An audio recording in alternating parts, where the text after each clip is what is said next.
Hello and welcome back to Shift Survival. We are back with the story, and things have gone dark. As the title suggests, we head into darkness within part 3. So, without any further ado, let's start the story. The settlement was breathing uneasily, like a beast aware of the knife at its throat. It had been a few days since Dash's death, and the impact was still there. Rumors spread across. Every whispered conversation, every glance thrown Abhi's way, carried the shadow of SK's poison. Rivan's leadership kept order on the surface, but beneath it, the settlement was tilting towards chaos. That morning, SK made his move. In the middle of the communal square, he spoke loudly enough for everyone to hear. We have all bled together, but there's one among us who hides. His sharp eyes locked onto Abhi. Tell us, what's your power? The crowd hushed, eyes turning, breaths held. Abhi rose slowly, katana at his hip, expression unreadable. He could feel Arvi and Kriti tense nearby. He could sense Tanya in the back, her eyes darting nervously between him and SK. I don't use it, Abhi said at last. Why not? SK pressed, his voice thick with venom. Because it's too dangerous, Abhi replied, every word deliberate. If I touch someone, I can decay them. Flesh, bone, soul. It rots away. So, I keep it sealed. Gasps tore through the crowd. Some men recoiled, women shielded their children, even hardened fighters shifted uneasily. Abhi let their fear simmer. Better they think him cursed than weak. But SK grinned. Convenient story. A power so terrible, no one ever sees it. Maybe you just don't have one. Let's consider that for a story. I told you, whether you believe it or not, that's your choice. Or perhaps, would you like to test it on yourself? Abhi stepped up. SK flinched a little and the crowd took a step back. The confidence was unparalleled. The crowd murmured again, this time with doubt. Rivan stepped in, voice calm but firm. Enough. Abhi has earned his place. We don't measure worth only in powers. But Abhi could see the anger in SK's eyes. This was far from over. You'll regret it. SK walked away while gazing towards Rivan. Rivan's eyes darted towards Abhi. Don't worry, I will talk to him. No need. I had told you, I am just a temporary resident. Abhi walked off. Rivan was standing alone, surrounded by the crowd. Let's get back to our routine, people. The crowd dispersed into their usual routines. Kriti and Arvi followed Abhi. Abhi, you okay? Yeah, I'm fine. Big bro, is this why you were not ready to tell that you don't have powers? Let's not discuss this out in the open. Follow me. Abhi started walking. SK slammed the desk hard, his hands almost turning solid steel and damaging the desk. He's definitely lying, SK murmured. He's just a kid, SK, a voice broke from behind. Just a kid? He is the one who killed Tesh. I'm certain. SK turned to look. Are you even thinking straight? Rivan questioned. You were not there. I was. He was. Yes, I was not there, but that doesn't mean a kid could be a killer. And let's assume for a second that he was. Why would he kill Tash of all people? Revan, I have known Tash for a while and I know that he is not an idiot who could get killed like that. I understand where you come from. He was close to you. I get it. You saw Abhi unharmed and that's why you are blaming him, but he's just a kid who has been through a lot. Doesn't make him a killer. Then tell me something. SK stepped forward. Why would a guy capable of using laser eyes even rely on an explosive to kill orcs? What if it was an ambush? They are intelligent monsters after all. Still, he was carrying a grenade, and I was at that site. No grenade explosion can kill that many orcs, and the blast wasn't from a grenade. It was some other explosive.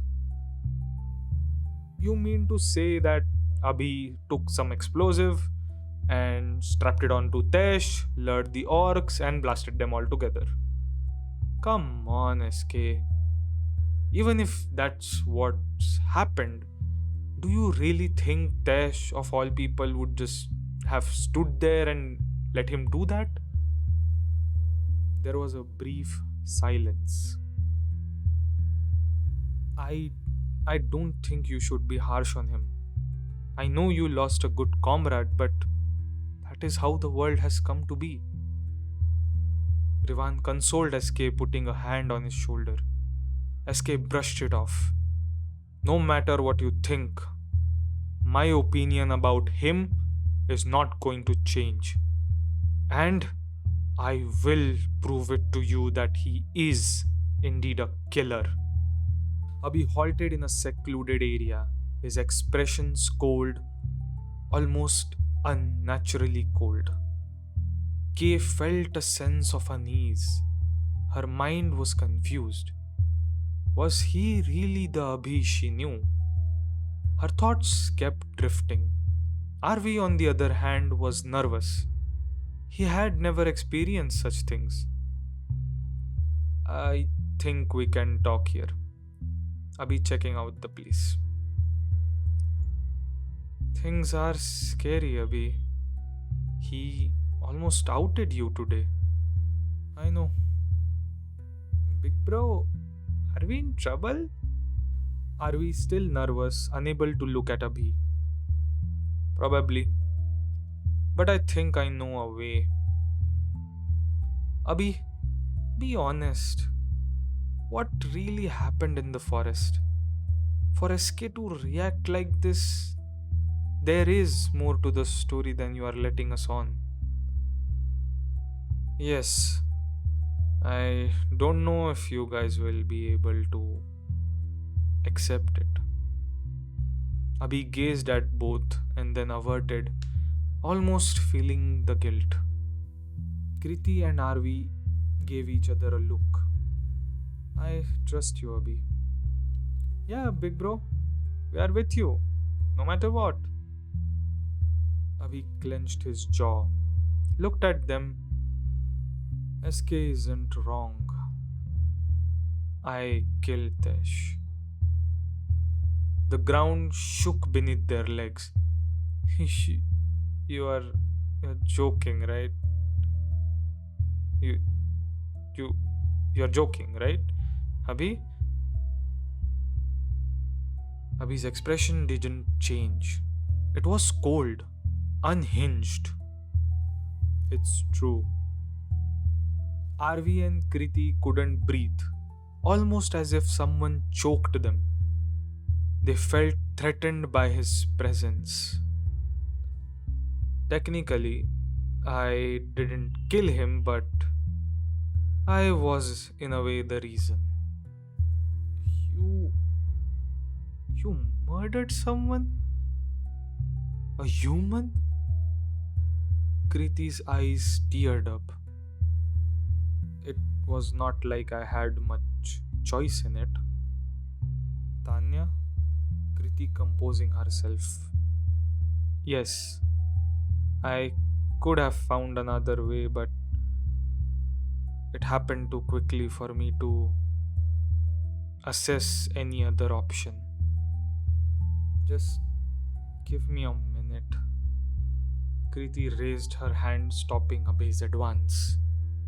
Arvi looked scared, unable to speak. His hands were numb as he nervously rubbed them.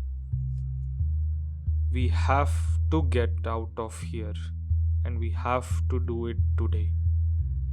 They both didn't respond. Abhi let out a sigh. Ah. They flinched as Abhi came towards them. Abhi halted instantly. You guys think I am the bad guy? I just can't believe you would go that far. You killed a person. Kriti's voice cracking. Do you guys trust me? I do, big bro. I just can't process this. Same. It's not like you broke my trust, but then the world really has gone to shit. It will take a lot more to digest this. I know. But we are leaving. Both nod their head. The crew started prepping for the escape. The plan was simple. Kriti and Arvi will free Tanya and take the pickup. Meanwhile, Abhi will draw attention and help them escape. He will join from behind once they are on the road. Unfortunately, SK had sent one of his men to be around Abhi. So he had got a rough idea of Abhi's plan, but he didn't know exactly what Abhi was up to. By nightfall, SK's men had spread across the settlement to keep a keen watch.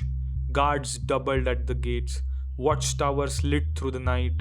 SK wanted Abhi cornered, humiliated, dragged into the square as proof of his deceit when he tries to do something. But Abhi wasn't waiting. They moved into the warehouse where Tanya was kept. Hey, we are going to get you out of here, Kriti whispered while uncuffing her. You are with Abhi? Tanya puzzled. Yes, now follow me, Kriti giving her a hand. They both ran out of the shed where Arvi was sitting in the pickup. Kriti didn't start the engine. What are you waiting for? Tanya asked. Signal. A huge fire lit across and the whole settlement went into chaos. Torches flared, boots thundered, SK's men swarmed like hornets. I guess that's it, Arvi murmured. Arvi and Kriti stood ready, sparks of fire flickering between Arvi's fingers, invisible threads trembling under Kriti's hands. Tanya's blades circled like silver birds around her shoulders. Then the pickup truck roared to life. Kriti slammed her foot on the pedal, the old engine coughing before screaming awake. The headlights flared blinding a group of guards as she plowed through the outer barricade. Move! Kriti shouted from the truck. Abhi's eyes caught something at the corner of the lot. A dusty traveler bike. Beaten but alive. He swung onto it, the engine growling beneath him, his blood thrumming with sudden clarity. Abhi started rounding up the crowd with the loud roar of the bike. Kriti drove the truck towards the barricades. SK transformed into his solid steel form and started chasing down Abhi. I knew. SK fuming with rage. Abhi looked back and started accelerating and zooming through the settlement. He heard the pickup and then started riding in its direction. He tracked them down and came right beside them. But SK, right behind them at distance. Follow me, he barked, tearing into the night. The truck barreled behind him, RV and Tanya firing from the back. Abhi weaved the bike through the settlement's narrow lanes, luring SK's men into pursuit, their shouts and metallic footsteps echoing. Every corner he took, every torch he knocked down, every distraction he created was a thread in the web he spun, guiding his friends to freedom. Behind, SK himself charged in full metal form, bellowing rage as bullets pinged off his steel skin. His eyes never left Abhi. The bike roared across the final stretch of dirt road. Ahead, the forest loomed like salvation. The truck crashed through the last barricade in a storm of splintered wood and dust. Abhi swung the bike in beside them, firing his pistol at their pursuers, sparks lighting the night. Go! Go! Go! And then they were gone. Into the dark, the truck bouncing across the broken path. The bike weaving alongside. SK's shouts fading behind them. Inside the truck, Tanya slumped against the wall, breathing hard, her blades dissolving into sparks. Harvey sat beside her, fire still glowing at his fingertips. Kriti gripped the wheel like her life depended on it, sweat dripping from her brow. Abhi rode the bike just ahead, his coat whipping in the wind, guiding them through the wild night. For the first time in days, he felt alive, not because he had powers, but because he had purpose. Behind them, the settlement's wall shrank into the distance. Ahead, only wilderness, monsters, and the long road to Germany. But Abhi's thoughts were fixed on one thing, and one thing only. Humanity's worst monsters weren't out there in the forests. They were, in fact, within them. And that brings us to the end of episode 10, Darkness Within, Part 3. Well, that was quite a roller coaster of a journey, to be honest. And let's see where Abhi and his crew goes ahead. I mean, they are now out in the wild with nothing to support them. And probably they have SK and his crew right behind them on a hunt. Because as far as SK is concerned, he will not let this go. I'm pretty sure he will try to chase down Abhi or try to find him. But where is Abhi and his crew and their newfound team member going to go next? I mean, now they are again on the same journey, the road to Germany. But will they be able to go? Where will they even start now? Because as it stands, They are out in the wild and on a run from somebody. They are not just going on an adventure now. They are actually trying to evade. So, we'll see what happens next. Till then, enjoy your life, have fun, peace out.